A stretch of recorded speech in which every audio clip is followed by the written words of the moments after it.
Hello and welcome to the Red Room. Our guest today is Alexander Macris, the author of Ascendant, a superhero role-playing game. Welcome, Alexander.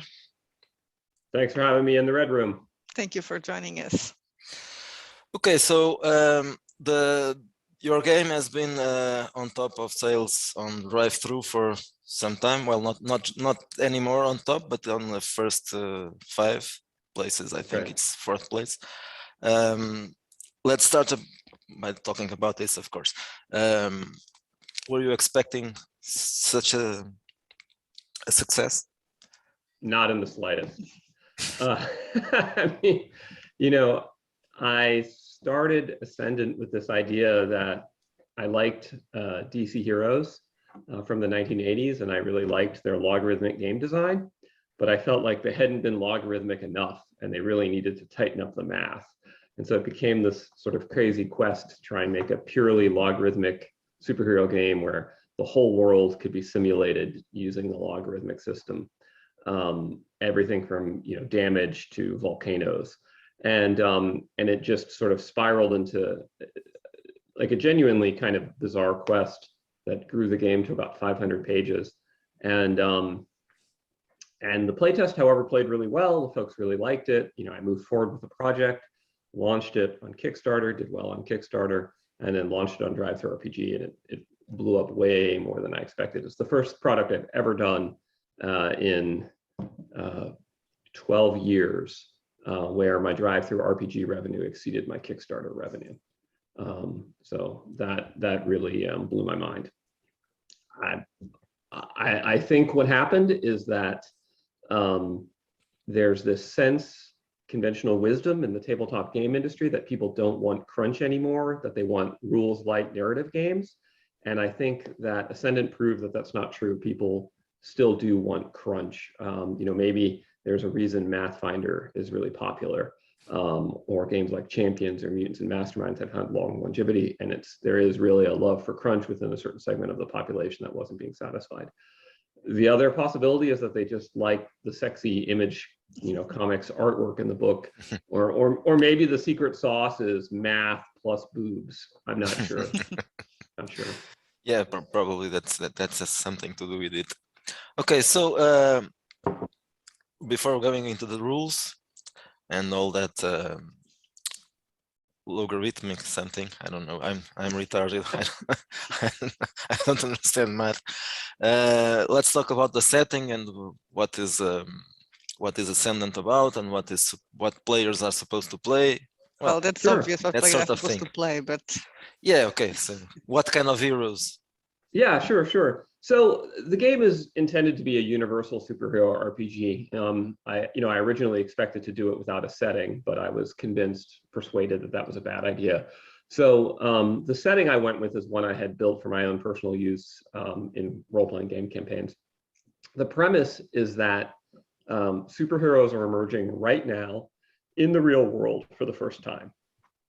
And when I say in the real world, so if you look at, for instance, Robert Kirkman's Walking Dead, he says it's the real world, except that there were no zombie movies in the world of The Walking Dead. Because if there had been zombie movies, everybody would have known what zombies were. And so then The Walking Dead wouldn't have happened, because they would have said, oh, well, we just need to shoot them in the head and put an end to the, So, if you look at The Boys, for instance, the superheroes have been around since the golden age of comic books. And so comic books have always existed simultaneous with superheroes. So it's not really our real world. When I say Ascendant is set in the real world, I mean that it's set in the world where people go see Marvel movies and they've read DC comics, and there's never been superheroes. And so the emergence of superheroes is thus colored by the fact that people living in the real world have been watching superhero movies, reading superhero comics. And so when people develop superpowers, they're not really confused about it. They're like, oh my God, I'm a superhero. And so the natural thing to do is, one of the characters literally is like, I think I can fly. And so he puts on a cape because that just seems appropriate based on what he grew up with. Now, where it gets interesting is that the US government looks at this and it thinks, well, this is really crazy. We've got humans of mass destruction emerging in our population. And what are we going to do? And so the gentlemen in charge of the superhero project for the US military say, what we're going to do is we're going to dress them up in superhero costumes, we're going to give them silly code names, and we're going to position them to the American public as superheroes. Because, you know, a military sniper who can kill you with his mind from 10 miles away is absolutely terrifying. But if we call him Professor X-Ray and, you know, we put him in blue latex, people are going to be like, oh, that's awesome. I love Professor X-Ray. I follow him on Instagram. And so, so all of the costumes and everything are purposefully designed to kind of like reassure the American people, make them feel good about their heroes, make them feel like everything's under control, and this is what's supposed to happen. And so it's a little bit of a, it's what's called a hyperstition. The idea is that myth is becoming real because it was the myth that people wanted to be real. In terms of why the superheroes are emerging now, you know, the idea is that there's a gene in the human body that has been unexpressed for a really long period of time that is now starting to be expressed. And it's because of, fundamentally, it's because of the massive increase of electromagnetic fields, which have increased by 1 trillion over the last 20 years across the planet. So the idea is that exposure to new industrial and electronic environmental pollutants are causing these unexpressed genes to begin to develop. And when they manifest, when the genes become expressed epigenetically, it triggers metaplasts to begin to form in your body. And metaplasts are similar to chloroplasts. Chloroplasts allow a plant to absorb solar energy and then use it for its purposes. Metaplasts allow you to absorb 0-point energy and use that for your purposes. And then the purposes that you use that for end up being controlled by your consciousness. And so the superhero powers become a form of wish fulfillment or sublimated desire. And so often the powers that you develop are in some way related to the moment at which the stressors trigger the epigenetic release, or to the long-term wish fulfillment or the training you receive. So, it's essentially mutants, wide scale, developing right now because of environmental effects. It is triggered automatically, right? It can be triggered through training. The US government has a program where they've learned how to trigger it through chemical agents and training. The Russians have a program, a psychotronic program they call it, where they trigger it through various physical and mental psychological stressors. The Chinese have a program, they call it Qigong, somatic science, where they trigger it through training and meditation, because meditation has been proven to be able to cause epigenetic change in the human body. And then the Indians have a program called the City Protocol, where they are able to trigger ascension in some people through yoga and tantra-like study. And then there's also a church which has been founded called the Church of Ascension, which is kind of like Scientology for superheroes, where they claim that by you know, practicing all of their new age yoga and studies and things like that, that they're able to help you ascend. The Church of Ascension is actually tied into the US government and DARPA, because what they do is when people join the church, they take your DNA and they find out whether or not you actually have the potential to ascend. And if so, you kind of get fast tracked into the real program. And if you don't, you know, you just get into some new age bullshit. And then that way they're able to track the US population, get more information on who has that DNA capability, and then monitor what sort of powers are going on. So there's kind of like, you know, different layers of what's going on, and all of the different governments are racing to try and get involved. There's also a superhuman terrorist group called Exodus, which is Nietzschean in their philosophy. They believe that ascendants are to humans as humans were to apes, and it's time for humanity to evolve to the next stage of its evolution. And since humanity evolves, you know, from exposure to stress and chemicals and things like that, they run around committing random acts of terror. Like, let's blow up this chemical plant and see what happens when we expose 1 million people to toxic plastics. And if 900,000 die and 5 new ascendants are created, they count that as a win. So they're obviously a very dangerous group. So that's kind of the setting that I've developed. It's very much an origin story, in the sense that when the game begins, superheroes have really only been publicly around for 18 months, and it's the very first generation of superheroes.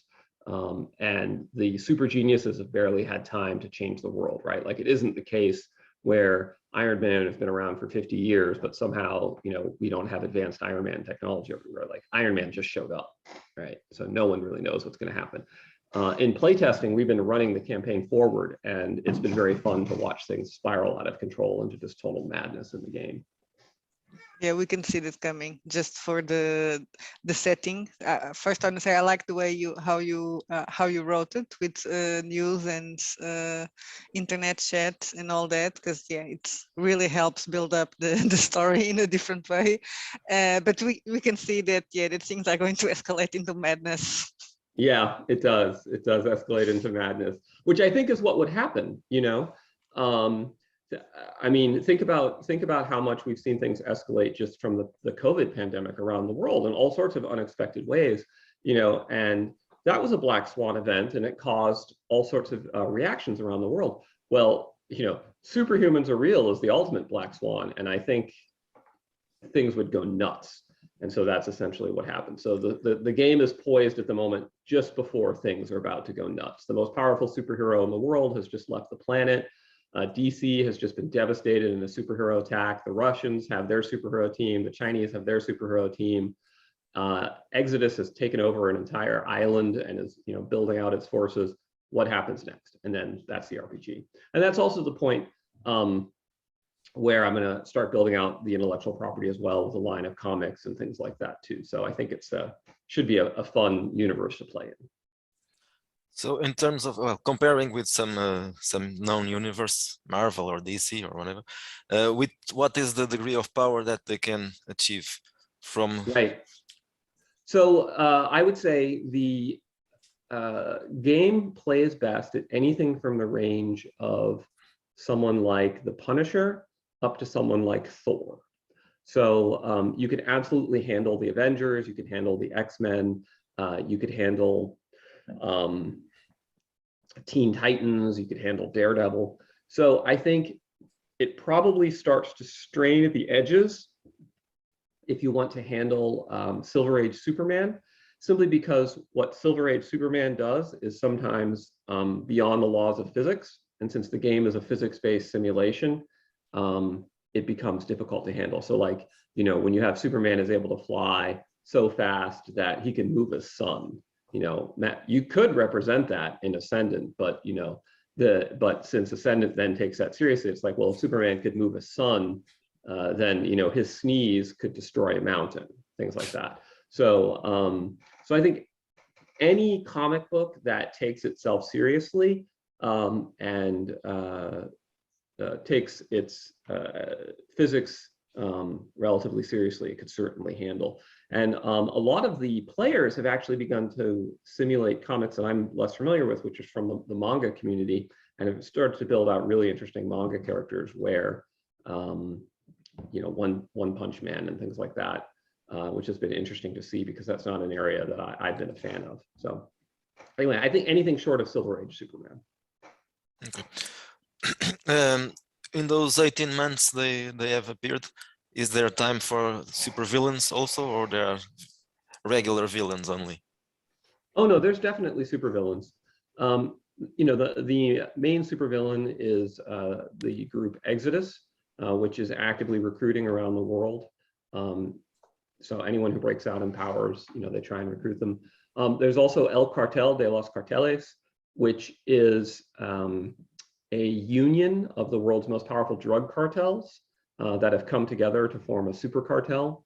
And they employ superpowered assassins and various other supervillains since they have the money to do so. There's a group called Dark Emerald, which is a private military corporation that has Ascendants working for it, that runs around the third world causing havoc. So if you're a petty third world dictator and you're having problems, you can hire these guys, and instead of sending in tanks, you send in human dreadnoughts. There's of course random ascension happening all the time, and because ascension happens in moments of stress or pain or suffering, it often can happen to very disturbed individuals or in very disturbing situations, and it can change you in very radical ways. And so a lot of times the superheroes get called to deal with some random breakout of an ascendant who's transformed into a monster of sorts. which can be tragic. You know, we ran one scenario where it was a little kid who had just been horribly abused a lot, and he ended up developing into a psychic who could create terrifying illusions that could kill in the real world. And so it seemed like it was a serial killer, a superpowered serial killer striking down people in this town, but it was actually people that had abused him, and it was just a little kid. Like, how do you handle that, you know? So so the setting has, I think, a really wide room for villains. There's also an open factor that I haven't explained. I know the answer to it, but I haven't yet explained it in world, which is why did the lunar mission disappear, and what is American Eagle doing up at the moon? Yeah, I was gonna ask you that. Yeah, so there's Are there aliens? American Eagle is the guy on the cover. He's the guy on the cover, yeah. So the question of are there aliens is answered in the first graphic novel we're going to publish, So we will wait for that. Squadron. So I'm not saying it's aliens, but it's aliens. There's something in the moon. Yeah. Yeah. If So I had that guy's hair, I would be so ready to talk about it. But what's coming for the line besides? Well, when is the graphic novel coming, and what else will be? yeah. So graphic novel launches March 15th. It's the preview site is already up on Indiegogo. That's called Ascendant Star Spangled Squadron. It's a 96-page full color graphic novel. So March 15th. Then we have, after that, we have the Ascendant Rogues Gallery coming out, which has got the complete stats for Exodus the main villains of Exodus, the Russian team Spetsikatron, the Chinese team, the Soaring Sabers, the private military group Dark Emerald, as well as a bunch of random villains, such as the Shrink and the Shadow Man and Flash Mob. And then it also has a bunch of new templates based on 80s movies, actually. So we have The Final Girl, we have the Karate Kid, you know, we have you know, the Wise Old Sensei, the Implacable Serial Killer, things like that, just to kind of show the broad range of stuff we can cover. Oh, and it also has a bunch of cryptids like Yetis and Mothman. So Ascendant Rogues Gallery is going to be great. It's going to really build out the universe. And then we also have Capital City Case Files, which is going to be a series of adventures that are set in the city of Capital City, which is you know, sort of our generic superhero city. And each one is a investigation and superhero crime fighting scenario. And those are built for characters of about X-Men strength, so 640 character points, which in game terms is what's called a military grade Ascendant. So it's someone who's like about as powerful as a tank or an Apache helicopter, but not as powerful as, you know, a warship. So yeah, so we've got a bunch of product coming. Now about the rules. Okay. Before we go to the rules, there's something I want to ask. Okay. Sorry, because just based on the setting. So based on the setting, I want to know what happened to Helen's song. You know, the deaf mute. So so Helen's song becomes Helen Killer, and so she becomes the world's deadliest assassin. Okay. Yeah. So what happens to Helen is actually explained in the Ascendant Star Spangled Squadron graphic novel. She's a major character in that. But essentially, she gets recruited by the United States to work for them, and they train her to use her superpowers, and then it kind of goes out of control from there. So, yeah, but she's a prominent character. Helen is one of my favorite characters.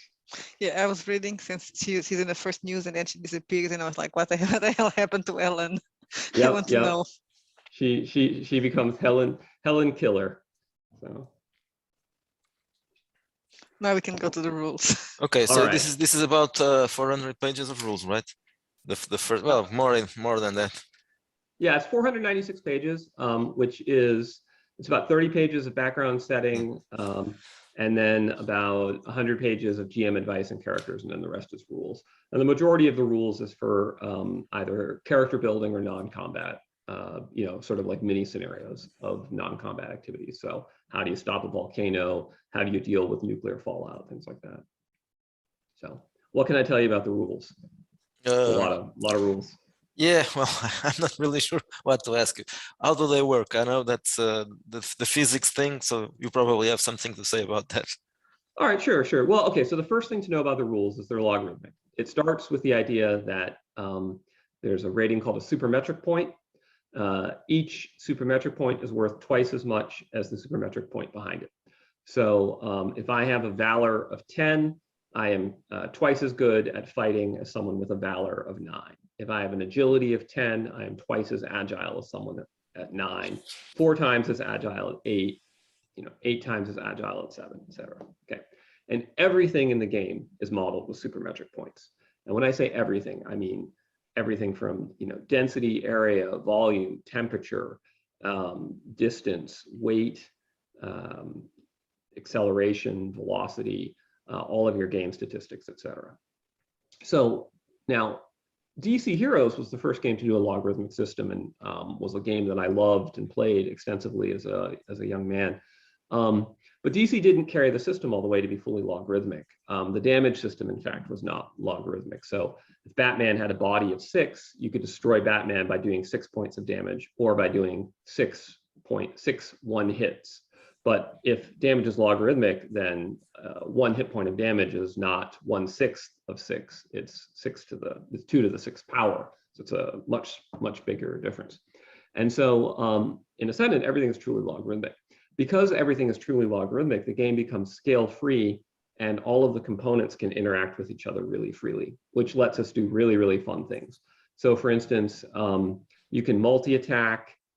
So 2 characters, 4 characters, 8 characters, 16 characters acting together on a task is as simple as just adding 1, 2, 3, 4 bonuses.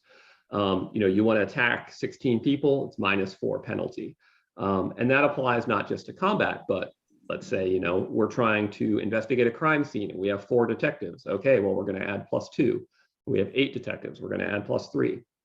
And then everything is all interactive and such that I can truly make the game physics-based. So for instance, if I have a might of 15, it tells me how hard I can punch, but it also tells me how much I can lift, but it also tells me how much force I can exert to slow down a moving train, or it tells me how fast I could burrow through the earth given the density of the rock that I'm working through, et cetera, et cetera.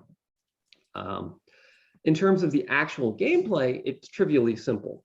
You have an acting value, you have a difficulty value, and you subtract the one from the other, that gives you your result value. So let's say I'm attacking Miguel. Let's say I have a valor of 10 and he has a valor of 9. I'm attacking him at +1, and then you just roll percentile dice and you look at a chart. And the chart looks just like the chart from Marvel Superheroes, and it has different colors, red, orange, yellow, green, white. And that tells you how well you succeeded. So any action in the game is resolved with a simple roll of 1d100. The chart is small enough, it goes right on your character sheet, and then the range is usually +6 to -6. So it's a small little chart. It's the same chart for everything, right? I'm looking at same it. chart for everything. Yep. Yeah. So yeah, it looks very hard for someone to talk about algorithmical system for someone like us that is not good at math. But yeah, it does seem to be dumbed down enough for us. Yeah, I mean, it was hard to design. It's really easy to play. It was hard to design, but really easy to play. All of the math has already been done. So now it's just a matter of playing the game. Now, what's really interesting is that the logarithms actually work. And let me give you an example of what I mean. If you look at the game, let's say that Miguel has a might of 10 and I have a might of 9. And if you look at the game, what it actually works out is that he will do 1.4 times as much damage to me as I will do to him, and he will be able to take 1.4 times as many hit points of damage as I can take. And if you then factor that out, 1.4 times 1.4, it's 2.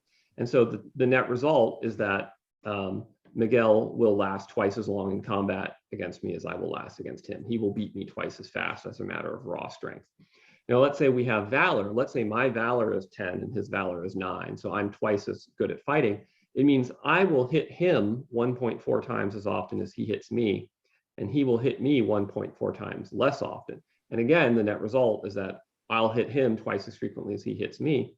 And let's say now we then have I'm might 10, let's say I'm might 9, valor 10, and he's might 10, valor 9. So we've each got a 1-point advantage, and they cancel each other out. And so we are exactly mathematically even in combat over the probabilistic range.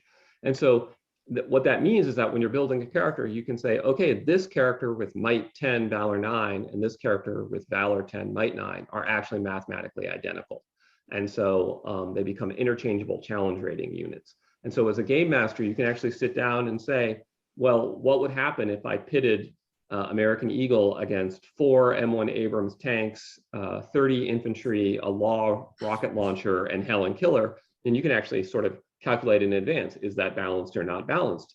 You can say, you know, what would happen if I did a power attack where I increased my valor and decreased my might, or anything like that? And the math is just all so smooth, it always works out correctly. And that's true whether you're at 1 SP, 15 SP, 30 SPs, it works at every scale.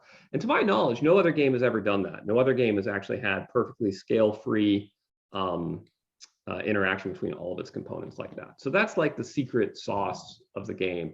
But you have to kind of be an autistic nerd to really enjoy that. For most people, you're just going to say, hey, this is cool and fun, and it plays really well. But behind the scenes, it's very elegant.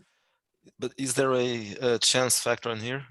Oh yeah, absolutely, absolutely. If you look at the chart, or you want to throw it up on screen, where chance appears is you have a chance of failure, and then you have a chance of getting a green result, which is a baseline result, a yellow result, which is twice as good, an orange result, which is 4 times as good, or a red result, which is 8 times as good. And so then, if you modulate over that, it gives you your expected value for any given range. And so the way it mathematically works out is, if I'm a high might, low valor character, for instance, I'm less likely to hit, but when I do hit, I'm going to wallop the heck out of you. If I'm a high valor, low might character, I'm much more likely to hit, but my hits are going to be jabs. So it's the equivalent of the guy who throws a haymaker, doesn't hit often, but if he does, he flattens you, versus the guy's jab, jab, jab. And so, you know, so depending on your preference in play, some people prefer a character who's reliable, is going to hit regularly, but isn't necessarily going to be the critical hit. Some people are happy to be the guy that, you know, once in each fight, he just wipes out the bad guy, but most of the time misses, or anything in between. And then you can modulate that in play by doing power attacks, fast attacks, things like that. So this is perfect for that people who are obsessed with balance, always trying to figure out if things can. Yeah, if the rules are balanced enough. Yeah. Yes, it definitely. And if you go onto the Ascendant Discord, there's huge discussions of that every day. And you know, people are like, well, what if Green Lantern was given Superman's strength? How would you model that when he's attacking a meteor the size of the one that wiped out the dinosaurs? I'm just like, oh, what have I done? But you know, but in actual practice, again, all of this just kind of washes out. It's all happening behind the scenes, and in actual practice, you just notice, hey, this game plays really well and it's fun. It's still kind of crunchy, right? Well, you have a lot of things to read and to absorb. Not necessarily, but during the game session, it's for the game master, it's preferable. I think I read something that you're going to release an alternative rules for less crunchy. I think I'm not sure if I. So I'm confused or not. What I'm working on, and I actually have a freelancer who's already started working on this. So the idea is, just like you have the main line of DC and Marvel, and then they have like a separate line, which is their animated universe, where the art is a little bit more happy and light. The idea is Ascendant animated universe, and it would have sort of more lightweight, happy animated style art, and then and it would dial down the rules. So get rid of some of the more complex powers, get rid of some of the more complex subsystems. Still be largely compatible, not really explain the back end, just kind of present it in a slimmer package and be like, hey, here's a rules light introduction to the game. So I guess if you imagine the original Moldvay basic book versus Advanced Dungeons and Dragons, right? Like Advanced Dungeons and Dragons is having, like, you know, naked succubi showing off their boobs, and it's got rules for like rolling for harlots, and it's got rules for whether you get syphilis from your dungeon crawl, and you know, all this crazy stuff in the Dungeon Master's Guide. And then there's like, oh, and here's the 60-page, you know, basic D&D, but it's fundamentally the same game, and there is a gateway drug. So the idea would be, could we create a gateway drug for people that want to sit down and play a supers game with their 10-year-old? So, yeah, so that's probably going to take a while to create. I would expect that to be a product that comes out in 2023. And whether we do that will depend on whether or not Ascendant continues to have market success. But I do have a freelancer who's working on it now. So, And he's someone who's worked with me on the past. He did a Rick Samaraki's Almanac of Unusual Magic and a bunch of Axioms articles. So he's a very competent game designer himself. So I suppose the rest of the line that's coming after this, these things that you already mentioned is going to be more in the line of adventures and more setting, right? It's going to be NPCs and adventures. Just because I think a lot of people nowadays don't have a lot of time to prep.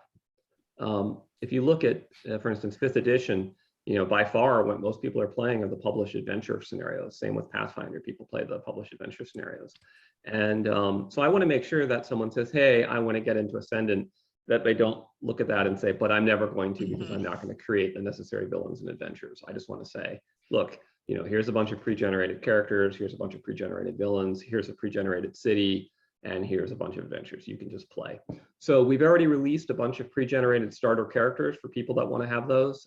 So you can just pick it up and be like, all right, I want to be a blaster. I want to be a guy like Superman. I want to be a guy like Spider-Man. Here's some pre-built templates. Those are up on the forums. Those will be in the gallery. Case City case files will be designed to play with characters with that power level. The villains and the plot hooks will be designed for that. So. What were the superhero games from the past that you played and you liked and probably had some influence on? Well, the first superhero game I ever played was DC Heroes, the Meg system by Greg Gordon, Mayfair Exponential Gaming System. Absolutely brilliant game design. I think Greg Gordon is some sort of gaming super designer to develop that. Then I think there was also the Marvel Heroes game by TSR, commonly called Phase Rip, another masterpiece of game design. Less well known, but also really excellent, was Golden Heroes, which was a game that came out of Britain. That game was my inspiration for the Pages and Panels system. It was the first game I ever saw that described the comic combat in terms of pages and panels for an RPG. I also played a lot of Teenage Mutant Ninja Turtles and Heroes Unlimited by Palladium Games, which, when you're 14 is really a fun game, actually. Yeah, I think I would love to have, I loved Teenage Ninja Mutant Turtles. So I think if I was playing at the time, I would love to have played that game. So I would say it's nothing to be embarrassed about. Yeah, so I played the heck out of that. They were very cool. No, very cool. Yeah, I didn't like it because my name is the same as Michelangelo. So I was kind of well, people annoyed me with that. You were named after Ninja Turtle. No, I was. No, yeah, I know. I remember that. Like people are like, oh, that's so weird. There's all these Renaissance artists named after the Ninja Turtles. Like, oh God. And then prior to Ascendant, the last superhero games I had played were Mutants and Masterminds and Icons, both by Steve Kenson. Also really, really excellent games. So I think one of the things I think is great about the flourishing role-playing game community nowadays is that, there's a game for everybody, right? And if you want rules light superheroes, there's that. If you want champions, there's that. If you want a narrative story game, you've got Cypher System. Like, I think that's really excellent. And so when I was setting out to create Ascendant, I didn't think to myself, I need to create a game that absolutely everyone is going to love because there's no other superhero games on the market, and I need to service everybody. I just said, I'm going to create the game I want to create with the art style that I like. And if other people love it, cool. And if not, I've wasted 2 years of my life, so no big deal. I was gonna ask you how long it had took you to. It took 2 years. Yeah, long time. So well, it's a lot of pages. A lot of pages, but it's a big book. It paid off, so I'm very happy. Sometimes the best thing you can do is not worry about what the market thinks and just kind of follow your crazy vision. So that's what I did. So there are some superhero celebrities here. I don't think if you mentioned, you mentioned a couple of those, right? The American Eagle, right? Yep. And Helen Killer, right? That's yep. It. Yeah. Who else? And then you have Dr. Sue, one that is on the moon. Yep. That's right. There's 12 Sigma. who's the world's smartest man and world's highest rated chess player and world's highest rated StarCraft player. So his superpower is that he's really smart. His superpower is that he's really smart. That's correct. And we model that really well in the game. So he can make crazy inventions. He can essentially read your mind by predicting what you're going to say and do, and all your microfacial expressions. He has an eidetic memory. So because everything's logarithmic, we can actually model super intelligence really well in the game. So like, he can walk into a room and instantly find all of the forensic clues that would otherwise take the FBI 6 months to sort out. He can read it super fast, etc. Yeah, it's really annoying. Yeah. So in the world of Ascendant, COVID never happened because 12 Sigma cured COVID. He wanted to go to China, and so he got annoyed, and so he just cured COVID in a month. So it never happened. Thank God, because I just didn't want to deal with that. Let's see. So then there's Stiletto is one of the main characters in the game and in the comic book. So Stiletto was a dominatrix who was betrayed and tortured to death by one of her clients. And so she came back. She ascended under the agonies of that. So she's very messed up in the head because her ascension came under those very strange circumstances. But she's on the good side, right? She's hanging in there on the good side, but like it's she's a struggle. The hot chick with a letter. Yes, exactly. And the joke in the game world. So the reason for her outfit is because she has pheromone control, so she can radiate pheromones. It doesn't work if she's all covered up. But the joke in the world is that the Department of Defense lets her dress like that because they would rather people be arguing on Twitter about superhero costumes than arguing on Twitter about whether the U.S. Army should have superheroes at all. Yeah, I like the fact also, because Ana Miguel hasn't read the setting yet, that they are part of the Coast Guard. They're part of the Coast Guard. That's right. Yeah. That's right. They're all part of it, which is both really funny because everybody makes fun of the Coast Guard, but the Coast Guard is actually the only group of the U.S. military that's allowed to function as police domestically. So by putting them in the Coast Guard, they're able to get around the Posse Comitatus law, and so they can use the superheroes on the American soil as well as overseas, which I thought was a hilarious loophole. I'm like, this is brilliant. The superheroes all work for the Coast Guard. Let's see. Then there's also Warp, who was a YouTube star who got really frustrated that superheroes were getting all the attention and his career was fading. So he started doing extreme stunts until he managed to develop the power to teleport. There is Dr. Quantum, who is a quantum physicist who discovered she could control quantum events with her mind. She's also super smart. There's Aurora, who was an Instagram model who really wanted to be a star. So she became a star and gained the power to control and radiate light. Let's see. And then, of course, there's Maximilian Lieder, who was a philosopher of Nietzsche, who essentially was so obsessed with the will to power that he achieved unlimited power. So he is the world's most powerful supervillain. And he's kind of like the juxtaposition of American Eagle, whereas American Eagle wanted his powers to help people, and so he became the world's most powerful protector and good guy. So they're kind of like the dark shadow of each other. And we have Helen Killer, who is the blind, deaf, mute assassin. And of course, we can't forget Levity, who is the world's first ascended manatee. And he tours for the World Wildlife Federation as a goodwill ambassador to help save endangered species.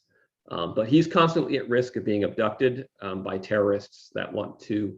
There's one terrorist group that worships him and thinks he's like a Gaia-like figure as the first ascended animal. And then there's another group that wants to capture him to dissect him and study how animals could ascend. So it's hard to be the world's only super manatee. We gotta feel bad for Levity. Why a manatee? Why not a dolphin? A dolphin would be too obvious. So the answer is, when my wife was in college, she was an environmental studies major, and her summer internship was she actually dove and worked to help save the manatees. And so she's a big fan of manatees, and she was like, you should make a manatee superhero. And I thought to myself, well, what if he was a flying manatee who made jokes and he was called Levity? And she was like, "You should absolutely not do that. That's not what I meant." So I said, "I said, okay, it's done." So Stiletto was also my wife's character in the role-playing game. So Stiletto is based on my wife. She looks like her, and however, my wife does not murder people, but yeah. So and then one of my best friend's wife's characters was Aurora. So those two female characters were both played by the two women in our gaming group, which is kind of hilarious. So those characters will be the protagonists of those graphic novels. Yeah, the protagonists of the graphic novel are it's done from the point of view of American Eagle and from Stiletto are those are the characters you get in the head. It features American Eagle, Stiletto, all the members of Star Spangled Squadron, all the members of Exodus, and the villain Manticore as well. Yeah, I was gonna ask next if Manticore is dead, because in the spoilers we can't understand that in the beginning. If he's what happened to Manticore? I know. I cannot tell you, but yeah, but it's good because yeah, but I was saying this. The way how the setting is slightly introduced in the news, yeah, it makes you want to know more. Yeah, I have to say, writing that stuff was the most fun part of the whole project. I used to run online websites as my day job from 2005 to 2016, and some of them were really big, but so we used to write press releases and news articles all the time. And so here was me getting to like use that and write all this fake news, and it was just so fun. And I created a parody site of every news site I could think of, and some of the stuff is really close to real world. So if you look at the transcript of the Battle of Atlanta, where American Eagle fights Manticore, is actually very carefully based on the transcript of the 9/11 events, where the newscasters are sort of trying to downplay things initially, and they're like, "Oh, there's this puzzling event has happened, and it seems very bad. Why don't you tell us more?" And the person on the other end of the call is slowly freaking their shit out. Based on 9/11. Most of the DARPA documents that are in the book that so-called WikiFree has released are actually based on real CIA information releases. So one of the things I discovered is that the CIA actually did have a human enhancement program, and they really did try and create superheroes. The Soviet Union really did have a psychotronic program to create super psychics that could kill with their mind. The Chinese really did have a Qigong somatic science program in the Cold War. Like, all of that is real. And so some of what's in the book is just straight up copies of CIA documents that were released under the Freedom of Information Act, and then edited so you kind of can't tell where fiction ends and reality begins. But after doing all that research, I became convinced that superheroes are real, and the US government secretly using them. I'm 100% certain now. They're probably reading my mind even at this moment.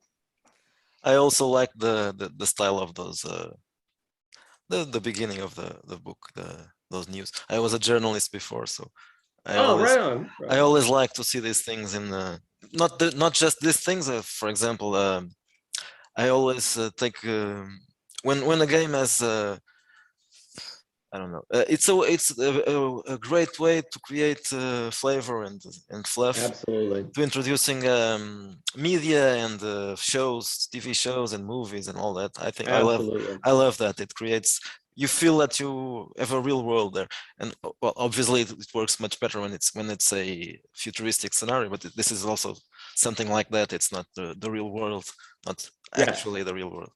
Absolutely. So we're gonna every Capital City case file is gonna have a news brief that you give to the players, so that like this is either before the adventure or after the adventure, or both. It's sort of like reporting by the Capital City newspapers of the events going on. And in the Ascendant Rogues Gallery, all of the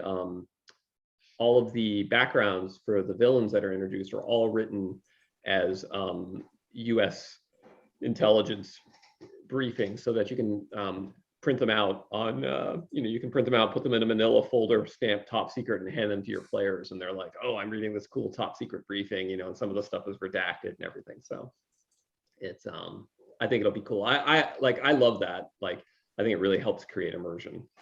Yeah, it's great for that.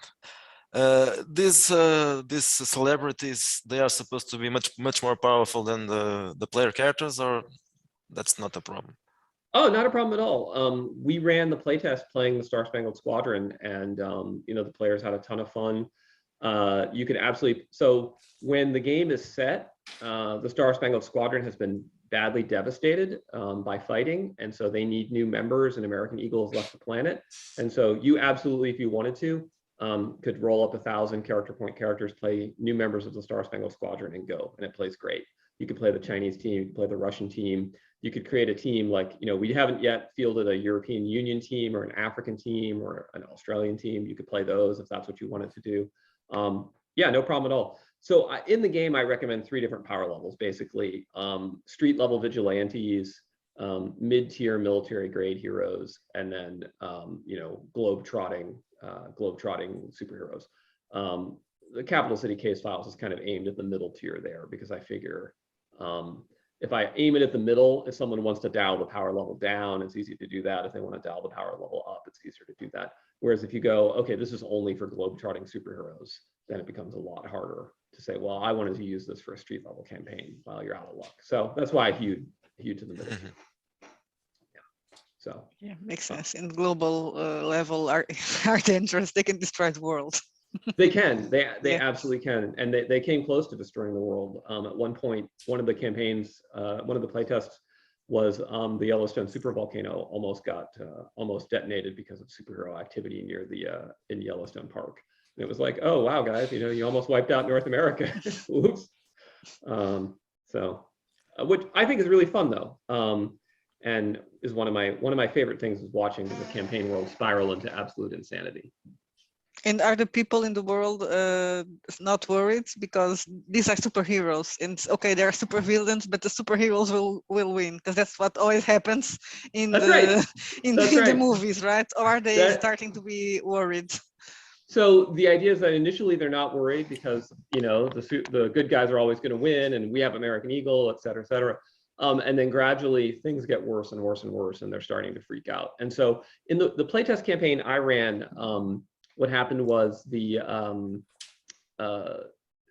group American Citizens Against Vigilantes, ACAV, becomes more and more powerful as people begin to get very worried about the rise of superpowered vigilante and superpowered crime.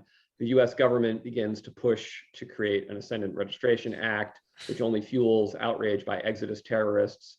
And so the whole thing got worse and worse and worse. So. That was one of the themes that my favorite comics were always X-Men. Mm-hmm. According to some friends that are also female and are very into comics, so X-Men is comics for girls or for women, because it's a bit of it has a soap opera side more than the others. Yes. But that persecution against the mutants, it always made sense to me. Though I thought, okay, this is something that would happen. So I like that part of the story. It's not nice, but yeah, it's interesting. Yes, yes. And one of the things we had in the playtest was that superheroes with mind control began to attempt to influence politics.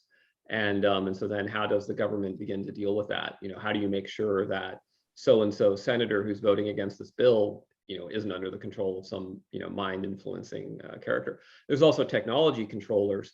So there's a very powerful technology controller named Renard the Fox, who can essentially, imagine all of the power of Google plus Facebook added together to manipulate the internet. And so, at a word, he can create social media movements, likes, dislikes, make things go viral, not go viral. And the US and Canadian governments absolutely know that he's committed a crime, but they can't prove it because all of the evidence against him always disappears. There's nothing they can do.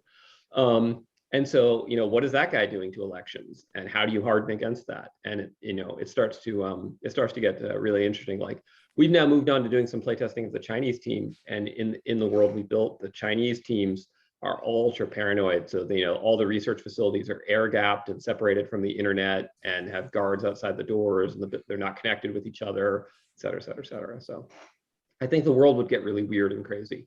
Which, given that the world right now is really weird and crazy, it's like very worrying. So, yeah. The artists who worked in this book, they are comic book artists? They are. So what happened was one of the guys in my group named Jeff Palumbo is played Stronghold,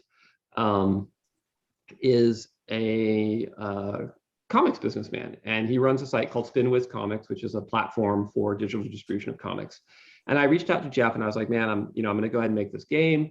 Who should I talk to for art? And so he introduced me to a fellow named David Campigi, who runs Glass House Graphics, which is a very large art agency for comic talent.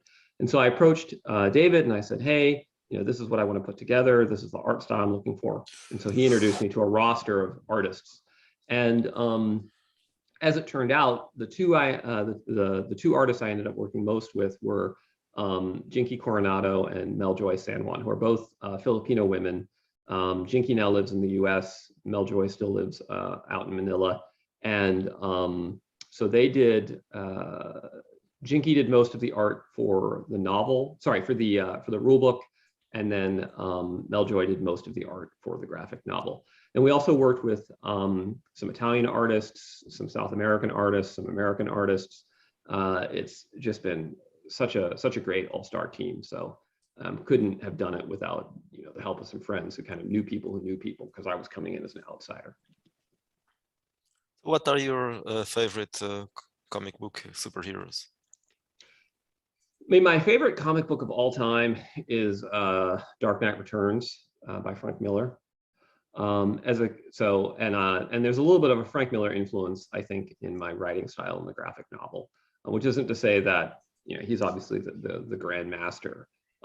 So if I am even a pale shadow of that, I will feel very happy with the outcome. As a kid, I grew up with Green Lantern, so I have a huge Green Lantern collection. I also had a big collection of Superman from the Man of Steel era up through the Death of Superman, and of Batman comics. So certainly I was more of a DC guy when I was younger. I then had a period of about 10 years. I kind of stepped away from comics. I was busy with law school, starting companies, things like that. Having gotten back into it, I really enjoyed Invincible. I enjoyed The Boys, Squadron Supreme. So some of those sort of more realistic comics have been very enjoyable. And then I enjoyed a lot of, the 90s Image comics, Bad Girl comics, Jade Warriors, stuff like that. So kind of eclectic. Certainly I have a deeper DC knowledge than Marvel knowledge. My Marvel knowledge is more the Marvel Cinematic Universe, like everybody else, I think. So what do you think of the current Marvel and those changes to stories and superheroes that are transforming? Yeah. My take on it is that there's no such thing anymore as a canon for DC and Marvel. There's just many overlapping universes. And same with Star Wars. So I just don't get worked up about it anymore. Like when I was 25, I was a frothing pit bull, and I was like, I can't believe they've changed the canon. Everything is ruined. And I'm just like, it's fine. They've got versions of DC heroes for people that are 10 years old. They've got versions of DC for people that are going to see the movies. They've got versions for people that like to watch soap operas. Like, I pick the ones I like. I don't worry about the ones I don't like. I don't think everything has to be for everybody. Some stuff is for me, some stuff is not for me. I just wish more people would just chill out about that kind of thing instead of, getting outraged. Like, if you don't like the art in a comic book, it's not a personal offense to you. Just don't buy that comic book, right? Like, yeah. If you don't like the casting of this movie, don't go see the movie. Like, and that's my response. Like, I took some heat for some of the art choices. I'm like, I totally get it. It's not to your taste. Here's an option now. You can turn off the art if you like the game and don't want to look at the art. Here's an art-free version of the rulebook. Or if you just don't buy the game, then like there's tons of other games out there. What was the complaint about the art then? The complaint about the art was fine. Naked ladies. Skin. Yeah, it was hypersexualized and inappropriate for younger gamers. It's not. There's no naked people here. Is it? There's no naked people, but No. you got to also understand there's like U.S. standard of this stuff and then European standard, right? Yeah. Like when I went to Europe, I was like, wow, the commercials and whoa, it's totally different. We still have a Puritan strain here in America, so yeah. But anyway, that was the only complaint. Hypersexualized, real women don't look like that, et cetera, et cetera. Oh yeah, I know Yeah. that one. Yeah. That said, real women in fact do look like that. If you look at the cosplay model for Stiletto, she looks kind of exactly like Stiletto and has the same nail length and has that every day of her life, and her breasts are bigger than the comic book character. So I'm like, I don't know what to tell you. Some women look like that, yeah, and they are Yeah, real. it's not for everybody, but And being a she's not- superhero, it's not for Exactly, everybody. she's not everybody. She's just a superhero, ex-dominatrix. So Yeah, exactly. I mean, I don't look like American Eagle, but I acknowledge that there are men who do, and I hate them. I mean, and I respect that. So I think we were very fair in that it isn't the case that the men in the book look like slumps and the women are all hot, like kind of, everything is over the top, everything's heroic, everything is exactly. sexy, yeah. So I've sadly learned that one of the characters in the graphic novel who's a villain has become a heartthrob for every woman who's read the comic, and just like, and I've already got my wife being like, have you thought about a spin-off for that character? Because I really feel like we should, and of course he's like this, rippling, sexy, half black, half Native American, shirt off character in the comic book, and so he's already become the heartthrob. I'm like, what have I done? So, yeah. There isn't a hardback version of this book, is there? The hardback version was a Kickstarter exclusive. Oh, okay. And it is now out of print, sold out the whole print run, which was awesome. So we are going to have another version that's going to be available. Second printing will be available through the Indiegogo. So if you missed out on the first, you'll be able to get involved in the Indiegogo. And in fact, you can also, on the Indiegogo, you can buy the basic comic and then add in the rules and get if you don't want to sort of buy into too much of the comic side. So yeah, I think this is it's such a big book, so it's with a soft back, it kind of but you can kill someone with a hardback. yeah, well, yeah, why not? This is the hardback here. Yeah, so. It's sturdier, so it's hefty. Yeah. Someone asked, by the way, how did I design the game? So I think this is pretty funny. So this is my notes on designing the game. So I'll hold it up the camera. It's literally handwritten notes on physics. So, you can do like my little physics diagram. Do you have a background on physics? Yes and no. So I took multiple semesters of physics and math in college because I thought it was fun. My actual degrees are military history and law. So the law training turned out to be really helpful actually as a game designer for thinking about how to codify and write things. And then I'm kind of self-taught economics and physics. So you are a game designer by profession, or you have another one? So I went to law school, and then after I graduated law school, I decided that instead of using my valuable law degree, I would start a videogame.com. That was 2001, and I was 25. That seemed like a really good idea. And so then after that went bankrupt, I was like, well, what's one business failure? Let's try again. So I started another company. And then that one did much better. That was The Escapist. And I built that out, ended up selling that in 2012 to a company out in Los Angeles. So then I worked as a media executive for that LA company, Defy Media, for several years. And then that all blew up. And so, and in that time period, my wife became sick. So my wife is disabled and bedridden and homebound. So I said, well, why don't I run Autark as a full-time business? I can work from home, take care of my wife. I won't have to travel to LA back and forth and travel around all the time. So that was 2017. I went full-time on Autark, and then obviously COVID hit. It was like, well, I picked a good time to work from home. So I've been a full-time game designer since 2017. Part-time since 2011.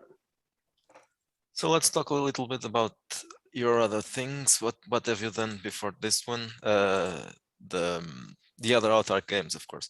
I don't know which ones are yours. Oh, all of them. Adventure All of them. Conquer. Okay. Yeah, So Adventure you are Conquer King Autark, System. or there's someone else? Well, when Autark first started, it was myself, Greg Tito, Tavis Allison, and we co-designed Adventure Conquer King System. I was the lead designer. Tavis created the Mortal Wound system, the treasure tables, the monster tables, some of the back-end stuff in that regard. And then Greg Tito led the playtesting and wrote the narrative story at the opening. Tavis has left the game industry, and Greg Tito ended up landing a sweet job working for Wizards of the Coast, and I think he's now head of public relations for Wizards of the Coast. So he's done tremendous. So at that point, it was down to me at Autark. I brought in two guys who put a little bit of money in to help us out. We hit a dark spot after Dormamount because that product was so delayed and fell behind so much. We lost a bunch of money getting that out. So I brought in two guys who became investors, and they assisted, got us back on our feet.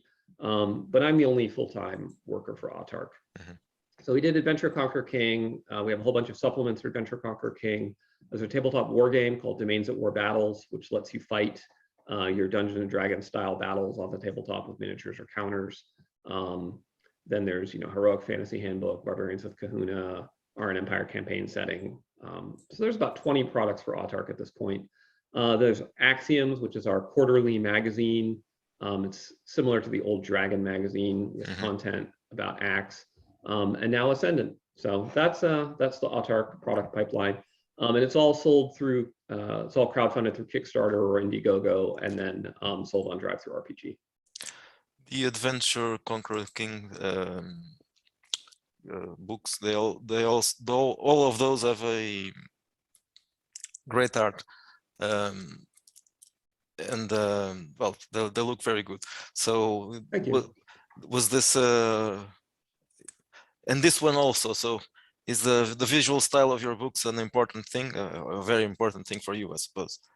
It is. It is. I kind of turn into Stanley Kubrick every time it starts to become layout time, and I'm like, I need you to move this line by 1 pixel over, and I get very intense.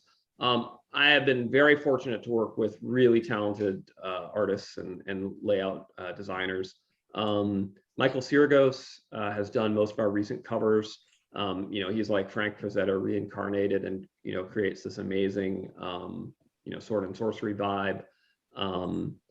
We had Todd Crapper has been doing our full color layout design, and those books have been looking beautiful. The black and white interiors were done by some folks that I used to work with at The Escapist. So they were really experienced graphic designers as well. Some of our covers were done by Michael C. Hayes, who is a Magic the Gathering artist, absolutely spectacular. He did the Player's Companion cover, the Iron Empire cover, and the Domains of War covers. So yeah, definitely. I think there's so many products that come out in the market. There's thousands and thousands of tabletop game products come out on the market. And the consumer doesn't have a way to know whether your 300, 400, 500 page book is a really well-designed game that's going to give them 100 sessions of enjoyment, or if it's a piece of crap that was never play tested and is badly designed. He can't tell. So the only way you can tell how much love and care has been put into a product is by the graphic design, the layout, and the art. And so I think to myself, if I'm going to spend 2 years of my life working on a game and I'm going to obsessively focus on having amazing game design, I would be an idiot to then release that with substandard layout and art. And so it's similar to like when you go into a bank and the bank makes sure it has marble floors and nice leather seats, and the bankers wear suits, right? Because you're like, well, I don't want to give my money to a bank that looks like a Walmart. I would be really worried about it. Like, why do they not have marble floors? Do they not have money? If they don't have money, I'm not going to give them my money. So it's the same kind of thing. It's a way of signaling attention to detail and love and care and quality. Yeah, sometimes the independent game designers don't worry that much about that. Probably they don't have the money, so right. And to invest in it. We were fortunate. We got into the ground floor with Kickstarter and have been able to build a rolling process. Yeah, it's much harder nowadays. You can't just be like, hey, I'm starting something on Kickstarter. You have to have money to make money now. So When was when did you launch the first game from Autark? 2011. So That 11 was years ago. Adventure Conqueror King, right? Yeah. How what kind of a fantasy game is that one? I know it. I know several people who like it very much, but I've never looked at it, so I don't know. So it is, it's built on the chassis of Moldvay Cook BX. So it's an old school Renaissance game, but it dials up the domain play aspects. So the game kind of, rather than say when you get to high level, you retire, or when you get to high level, you just do high level adventures. The game is built so that as you progress to high level, you become the ruler of a domain, you fight mass combat battles, or you become the ruler of a thieves guild and you're doing hijinks and criminal activities, or you become the lord of a wizard's tower and you do magical research, you do crossbreed monsters, or you become, you know, the patriarch of or matriarch of a religious community, you assemble congregates, you do divine magic, and then it, you know, it integrates all together with very strong economics back end, so that you know, the amount of food you produce from your land lets you field an army, and then you can recruit troops, and then the amount of troops you field will then let you conquer other territories that you can then exploit to go further. It's all very grounded in real world economics. So I have a complete economic model of the whole, essentially the whole Roman Empire that powers the thing. You know, again, it's not necessarily everybody's cup of tea. Some people would rather just be adventurers the whole time and they would never want to bother with any of that stuff. You know, but for people who are like, you know, I think it would be really cool to actually be able to play Conan when he was king of Aquilonia, as well as Conan when he was a wandering barbarian. Like, for people who want that, this is the best game in the world for them. Oh, it sounds good. Yeah. I like that that way of playing High level or high higher level. level. Yeah, it's not usual in fantasy. Well, it's not usually anywhere. No, it's not. It's not. And that's my general strategy in business is I try not to do what everyone else is doing. So if everyone else is doing narrative rules light games with animated style art, I'm like, let me do a 500-page crunchy superhero game with 90s bad girls. You know, if everyone else is doing you know, adventure paths for 5e, you know, let me do this old school game, which is about, you know, becoming a king and having a built-in war game. Like, you know, I'm just, I don't know if I'm just naturally contrarian or if it's good business sense. I'm not sure. It probably plays both ways. Both, you know. Yeah. Is the rest of the game also realistic, or the combat isn't like that? I would say it's not substantially more realistic than your typical D&D type game. The only area where we added a little bit of realism is when you get reduced to 0 hit points, and rather than just dying, you become incapacitated. And then when you receive medical treatment, you have to roll on a chart to determine what sort of effect your character has. And so you can get, you know, like, oh, I lost my hand, or I had my eye gouged out, or, you know, things like that. And then rather than just have raise dead, there's like a restore and repair life and limb spell, which can, you know, repair your character. But then when you do that, you have to roll on another chart that can give you weird side effects. So, you know, in the process of regrowing your hand, your body has changed, and now you're a carnivore and you can only eat meat, or, you know, weird things like that. And so it creates this fun dynamic where sometimes characters will be like, I prefer to just be missing a hand than risk getting some weird side effect. And you know, and over time, characters that take a lot of risks and expose themselves to a lot of magic can become really strange, twisted people, which is fun because, you know, if you read Conan, right, all the high level wizards are always like these really weird, twisted people. Yeah. It kind of simulates that effect. So You mentioned Conan twice, so I suppose it's there's a level Inspiration. of inspiration. Oh yeah, yeah. I mean, it's, if you remember the old Ace paperback series, you know, you had Conan the Adventurer, Conan the Conqueror. I mean, that's where I got the name for the game. It's straight out of that, and it's literally like book 1 of Conan. Conan is wandering around killing people. Book 10, Conan is ruling Aquilonia, and I'm like, this is it. But you know that trope. You know, Beowulf, right? Beowulf opens. He's a wandering barbarian. End of Beowulf, he's the king. You know, Lord of the Rings opening, Aragorn is a wandering dude. End of the book, he's the king.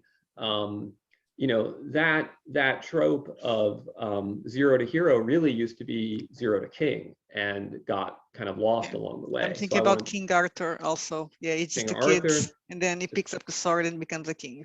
Becomes a king, absolutely. And you know, but the problem is becoming a king isn't any fun unless there's actually king stuff to do.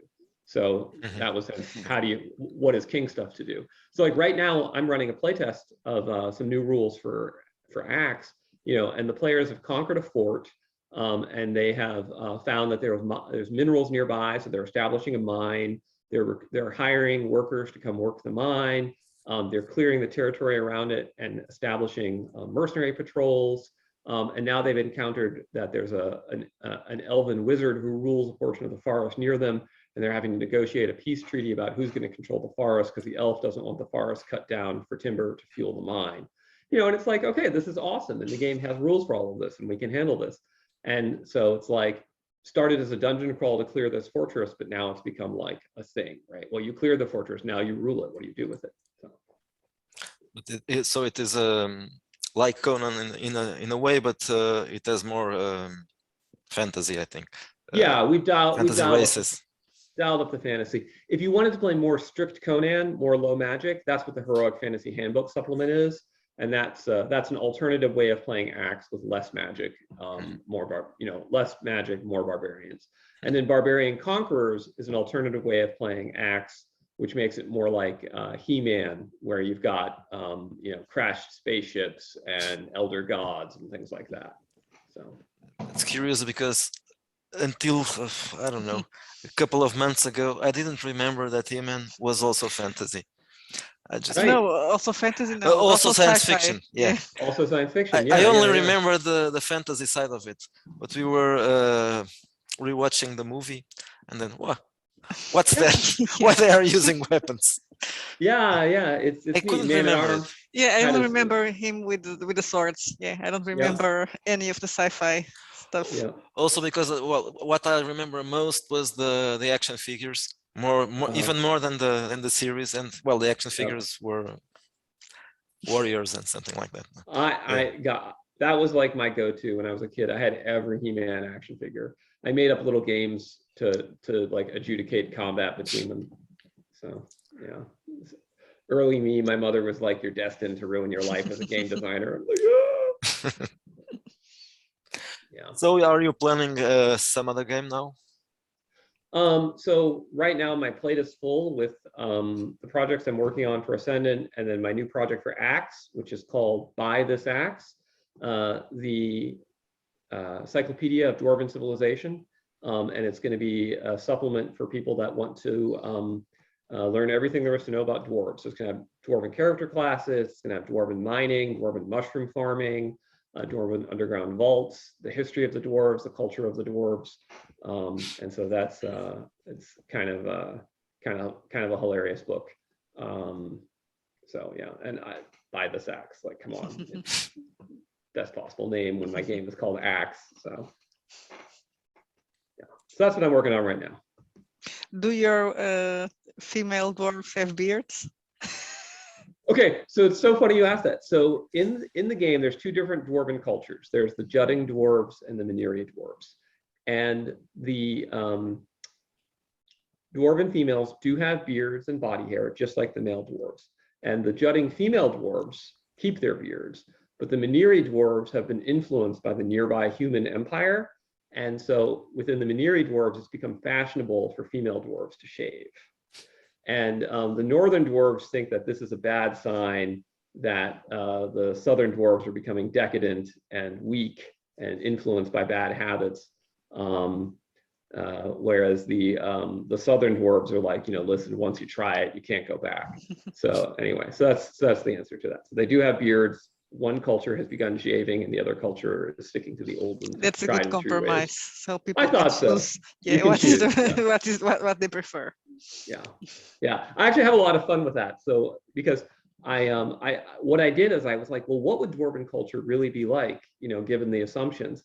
And so I built up this whole kind of culture, around the fact that the reason dwarves are the way they are is because it is fundamentally a culture of old people. Because unlike elves, they do age. Like an old dwarf, Elrond, when he's old, is still young, right? But he's old, but he's still young. Whereas an old dwarf is actually old, but he just lives a really long time. And so it's like, so dwarven civilization is fundamentally a civilization of old people. And we know that civilizations of old people tend to be, they're less meritocratic, they're geriatric, they're more conservative, they change more slowly, they're more hidebound. And so the whole thing is, okay, what is a society like when it's a society run by old people? And so it's like, something is considered a new trend if it started within the last 100 years. And everything is very, very traditional, and it's considered very disrespectful if you come up with an innovation that makes one of your ancestors look bad, because then you're implying you're better than them. But then the way they get around that is any innovator is considered to therefore be the reincarnation of a past innovator. And so then it's okay, because now he's considered to have been reborn. And so anyway, so I go into it all in the book. I've had a ton of fun really building out dwarven culture, and I think in a way that people will really like. I never thought about that, but really the old dwarves look like grumpy old men. Is there an actual reason for that? It's just because someone drew a dwarf like an old man, then everybody picked that up. So what I say in the book is that dwarves, as they age, their noses get bigger, and their body hair gets thicker while it turns white. And so having thick white hair and a big nose is a sign of high status among the dwarves. And so which explains like why they all end up looking that way in art. And it becomes, if you're a dwarf and you want to make yourself look better, like when they sketch your portrait and they put you on the coin, they give you a bigger beard and a bigger nose, and so they make you look even grumpier. And then the other thing I say is that as they age, their bones get stiffer, and so rather than their muscles getting weaker like human muscles get as they age, instead their bones get stiffer, so they're kind of slower and they're more grumpy, but they're still tough. So yeah. So anyway, so that's my answer to that. I went through every trope of dwarves, and then I kind of came up with a reason in dwarven biology for why it is that way. And then I built out a couple different, so there's two different dwarven cultures with different reactions to what it's like to be a dwarf, the northern and the southern dwarves. Those crazy are the southern dwarfs, right? What are the most traditional? The southern. The northern dwarves are the traditional dwarves. Yeah, so those crazy southern dwarves, yeah, those young people. Yeah, exactly. For the other ones. Exactly. They're they shave, they use advanced machinery, they don't worship the old ways. Like the southern dwarves, it's like, they let the women hold chieftainships, like it's outrageous. Their women shave and vote, like what? The northern dwarves are the, I'm going to go to Valhalla types. So you can pick. It's because I figure humans have different cultures, so dwarves should have different cultures. Yeah. Okay. Sylvia, you have any other questions? No. Right now, like this, no, you're pressuring me. No. No. Well, I don't either. So, well, thank you for coming, Alexander. Hey, thanks so much for having me on the show. It was awesome. And good luck for your next projects, and well, especially the one with, it's almost what, a month? Yeah, graphic novel. 15 days. Yeah, 15 days away. Oh, yeah, it's almost coming. Yeah, Ides of March, a very auspicious day to launch a new project. Okay, so we'll keep an eye on those next products for. Yeah, because I liked Stiletto. Your wife is a cool lady. Awesome. Yeah, and I don't really enjoy rules and mechanics, so what's coming next is probably more interesting for me. Right on. Well, characters and all that. Well, I will send you guys an advanced release comic. I've got the PDF ready to go, so I'll send you guys an advanced release copy to take a look at. You can check it out. If you just send me your drive-through RPG email addresses, and I'll send it to you. It's coming through Drive-Through Comics. So. Okay. Awesome. Okay. Thank you for coming. Thank you. Hey, thanks so much, guys. And have a nice week. You too. Bye-bye. Bye. Bye-bye.